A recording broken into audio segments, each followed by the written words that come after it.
Bell वृक्ष की पूजा करने का क्या फल होता है? श्री शिवाय नमस्तुभ्यम सिद्ध मंत्र करने का उपाय, जिसने शिवलिंग का जल पिया हो। सुनिए पूज्य गुरुदेव पंडित प्रदीप मिश्रा। और शिव तो सरल है। शंकर भगवान कभी तुम्हारी वीआईपी वस्तुओं से प्रसन्न नहीं होते। शंकर भगवान को प्रसन्न करना है तो एक धतूरा, एक चावल का दाना, धतूरा चढ़ाओ शिवलिंग पे, चावल का दाना सुंदरी की, हाथ रखो चावल के दाने पर और शिव जी से अपने मन की बात प्रदोष के दिन, प्रदोष काल में, शाम के समय चंद्रमौलेश्वर महादेव का नाम लेकर कह दो। 3 महीना तो जाने दो, 3 दिन में वो बाबा मुराद पूर्ण करना प्रारंभ कर दे। एक बार हमने कथा में कहा था, आप लोगों के स्मरण में है कि नहीं है हमको नहीं मालूम, पर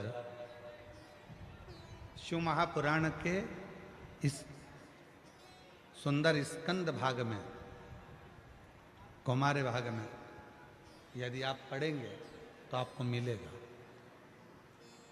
शिव जी पे चढ़े हुए जल का आचमन जो व्यक्ति रोज करता है, उसकी वाणी सत्य होना प्रारंभ हो जाती है।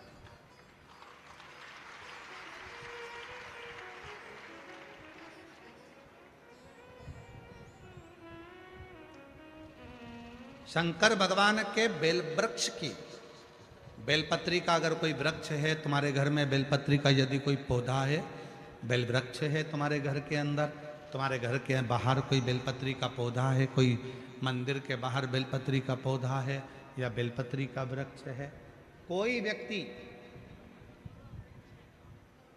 यदि दुनिया के लोगों ने कह दिया कि तुम्हारी प्रॉपर्टी का ये केस चल रहा है, जमीन का ये केस चल रहा है और ये निपट नहीं रहा, तुम्हारे प्लाट पर, तुम्हारी जमीन पर, तुम्हारी दौलत पर, किसी चीज पर किसी ने अपना हक जता दिया, कोई केस चल रहा है, कानूनी कार्रवाई चल रही है, अगर वो व्यक्ति प्रतिदिन बेलपत्री के वृक्ष के नीचे जाकर एक लोटे में थोड़ा सा जल लेकर 3 बार उस जल को थोड़ा थोड़ा कर कर छोड़े और उसी बेलपत्री के नीचे की मिट्टी को अपने मस्तक पर चंदन की तरह लगाना प्रारंभ करे, 1.5 से 2 महीना कर कर देख ले, उसका केस धीरे धीरे सुलझना प्रारंभ होता है, उसे विजय प्राप्त होना।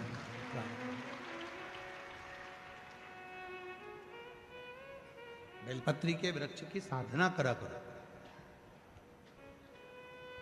कभी कभी करा करो तुम। माताओं से मेरा निवेदन और मेरी जीजियों से, जीजाओं से, मेरी बेटियों से, बेटाओं से, मेरे बुजुर्ग माँ बाप से निवेदन करो, बेलपत्र के वृक्ष की साधना फल जरूर देती है। जीजाओं से, बेटियों से, बेटाओं से, मेरे बुजुर्ग माँ बाप से कुछ मत करो तो बेलपत्री के वृक्ष के नीचे भी आप लोटा भर के जल लेकर जा रहे हो तो 3 बार थोड़ा थोड़ा सा जल शिव जी को चढ़ाओ और चढ़ाया हुआ जल जब गिर जाए तब थोड़ी सी मिट्टी को सिर पर लगाओ, बाबा से अपने मन की भाव कहो, श्री शिवाय नमस्तुभ्यं, श्री शिवाय नमस्तुभ्यं, श्री शिवाय नमस्तुभ्यं, श्री शिवाय। बाबा को अपने मन का भाव कहो।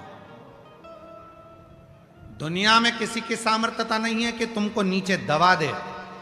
जिसके मस्तक पर बेलपत्री की लकड़ी का चंदन शिव को लेपित कर कर यदि मस्तक पर लगता है, कोई बेलपत्री का वृक्ष यदि सूख जाता है, उसकी जो लकड़ी होती है उसका चंदन भी हम शिव को लगाकर अपने मस्तक पर लगाते हैं, या बेलपत्री के वृक्ष के नीचे की मिट्टी को भी यदि हम त्रिपुंड बनाकर सिर पर चढ़ाते हैं तो दुनिया में किसी की सामर्थ्यता नहीं है कि तुमको हरा दे, तुमको विजय प्राप्त होती है।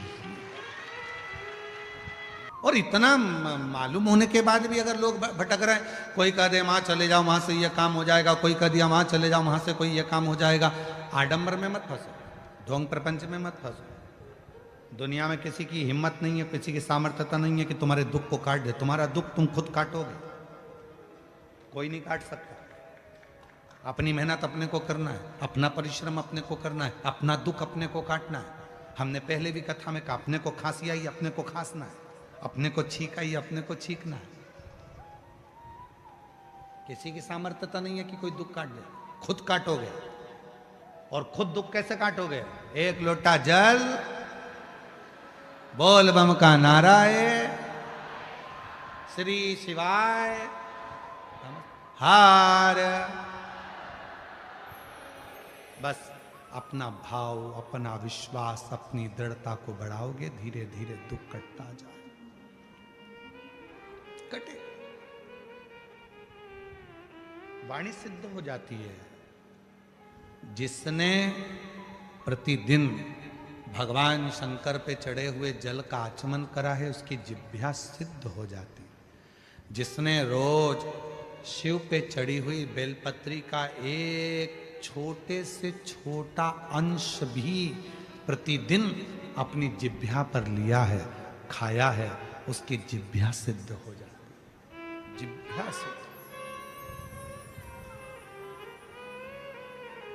क्यों गुरुजी, इसका कोई प्रमाण मिलता है क्या कि जिसने बेलपत्री खाई हो और उसकी जिह्वा सिद्ध हो गई?